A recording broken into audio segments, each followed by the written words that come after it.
Hello guys, we are back with our next lecture. In this lecture, let us go through the next question. Okay, so this question belongs to GATE CSC 2011 guys. The question is consider evaluating the following expression tree. So they gave an expression tree on a machine with load or store architecture in which memory can be accessed only through load and store instructions.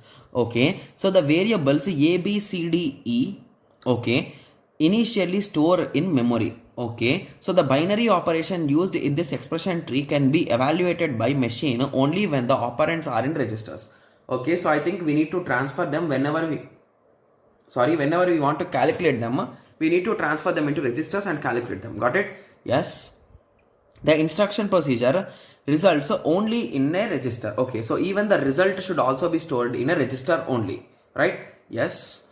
So the instruction procedure results, okay, so if no immediate results can be stored in the memory, what is the minimum number of registers needed? Okay, so here this question is a type of interesting question guys, if you ask me, right? Yes. So let us try to solve this question with some logic guys. Okay, so here the expression, so what is the exact expression guys, to be clear? It is nothing but a minus b, so I'm writing it normally, a minus b plus e minus a minus b plus e minus plus why is this plus here? So e minus, okay, so e minus c plus d, okay, c plus d. Okay, so this is what we need to calculate. So there are no brackets or anything, so I think we can calculate it in any order, but based on the diagram, based on the graph, you need to calculate these two first or these two first, right? Okay, then you need to calculate this, and from on that you need to add that, right? Yes. So based on the diagram, I was able to bracket them. So first these two, then these two, then the result with these two, right? Yes. Okay, so first let us start with this a minus b part. So we need to use the minimum number of registers. So let us start. So I will be writing R1. In the inside R1 I will store A, inside R2 I will store B. Okay, so what I will do now is I will write R1 is equals to R1 plus R2. Okay, so I'll be writing here. So basically what is R1 now having? So previously it was having A, previously R2 was having B, so now it is having A plus A minus B. So indirectly the subtraction, it is subtraction, right? Yes. Okay, so now I have calculated this part, right?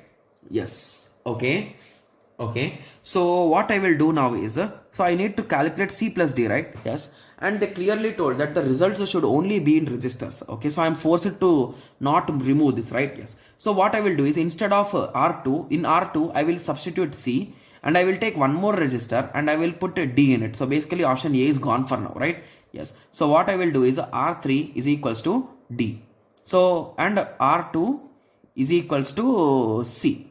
Okay, so now what I will do is R2 is equals to, so the result, that is nothing but R2 plus R3. So the result I will be storing in here. So that is nothing but C plus D indirectly, right? Yes. So again, this is also free again. So there's nothing inside to assume in that way. So now I will assume this as a E. Okay, so inside R3 I will push E, and again I will take the result in R2 only. So why to use that R3? So in R2 only I will keep the result, that is E minus.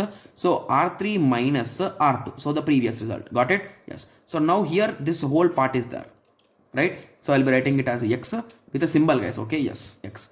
So basically what is exactly happening now? So basically in R2 this result is there, and in R1 it is there. So basically at the end I can do R1 plus R2. So I'll be getting the exact result. Got it? Yes. So how many registers did I use guys? With a minimum of 3 registers I was able to complete the task. So the answer is 3. Got it? Yes. So for these type of questions, it is always a easy approach, or the better approach is to try to solve with manually guys, because if you try to understand some logic here to thinking of some logic, it will just waste your time and kill your time. Got it? Yes. So I hope everyone got a clear idea with respect to this question. So in the next lecture, let us continue with the next question. Thank you.